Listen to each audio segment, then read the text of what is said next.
Assalamualaikum warahmatullahi wabarakatuh.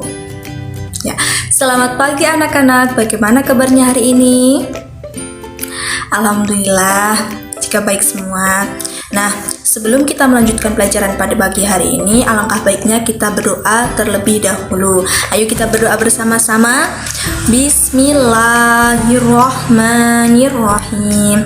Raditu billahi robba wa bil islami dina wa bi muhammadin nabiyya wa rasula.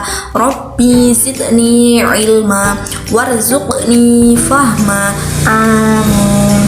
Nah, semoga dengan doa kita tadi kita akan diberi kemudahan dan kelancaran untuk melakukan pembelajaran pada pagi hari ini. Nah, sebelum kita memulai pelajaran, Ibu akan mengecek kehadiran kalian terlebih dahulu ya. Yang pertama, Purnomo hadir, Tristiani hadir, Vivi Lestari hadir. Oke, udah Ibu panggil semua ya.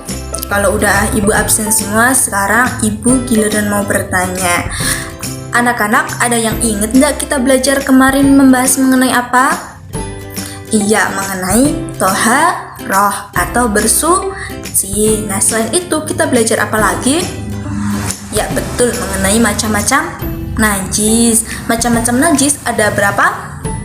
3. Yang pertama apa? Najis mukhafafah atau najis ringan. Yang kedua adalah najis mutawassithah atau najis sedang. Kemudian yang terakhir adalah najis, iya betul, mughaladha atau najis besar.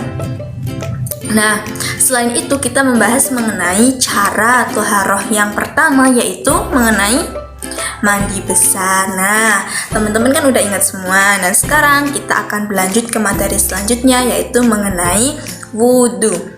Anak-anak ada yang tahu nggak sih wudhu itu apa? Iya betul. Nah, berwudu merupakan aktivitas membasuh bagian tubuh tertentu sebelum kita melakukan sholat. Nah, jadi kita kan sebagai orang Islam wajib untuk melakukan sholat. Nah, sebelum sholat itu kita wajib melakukan wudu.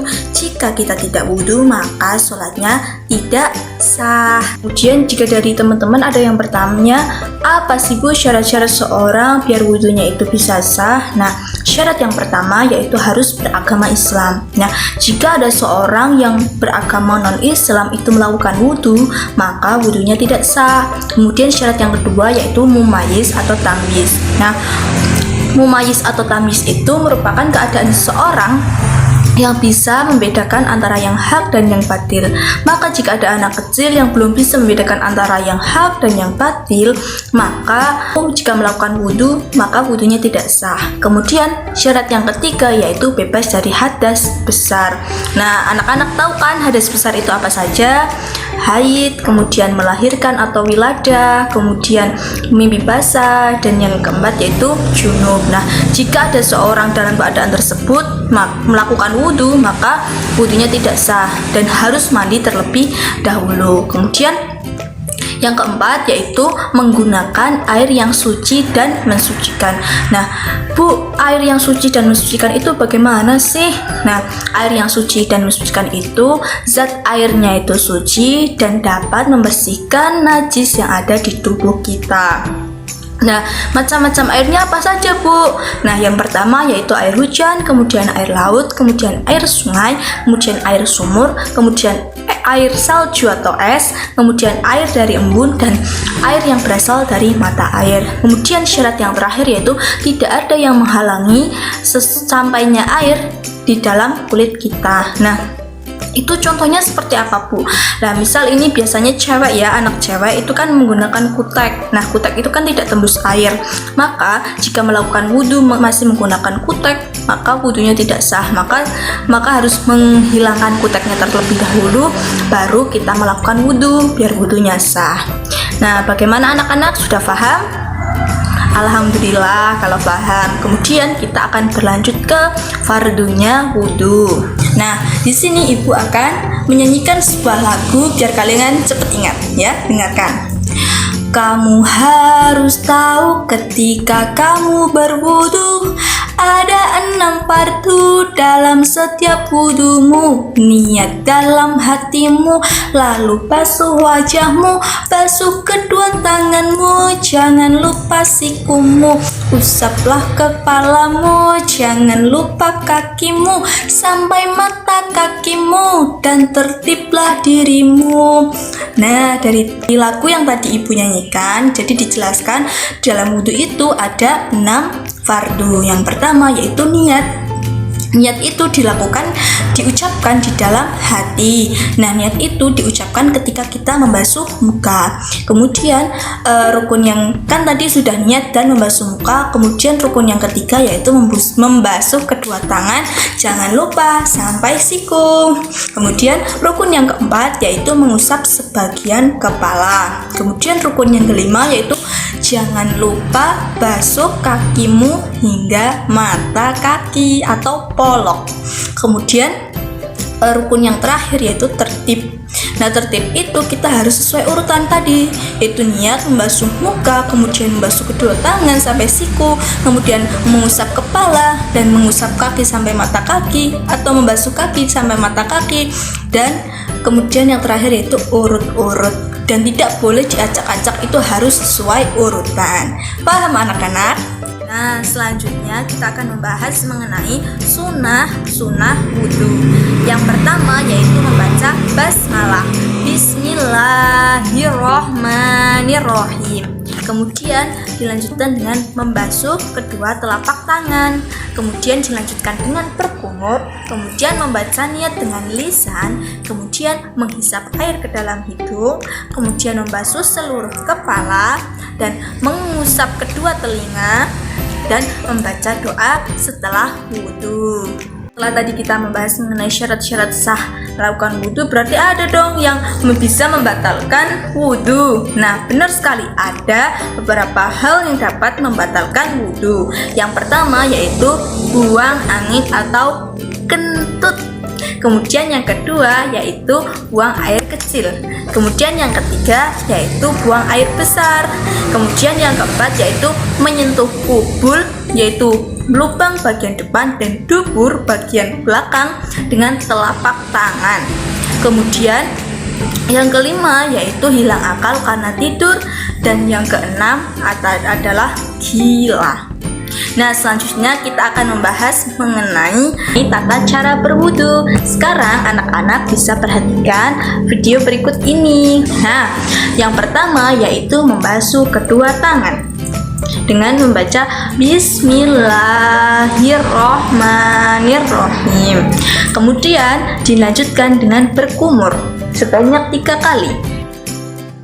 Nah, kemudian dilanjutkan dengan membasuh hidung atau menghirup air ke dalam hidung.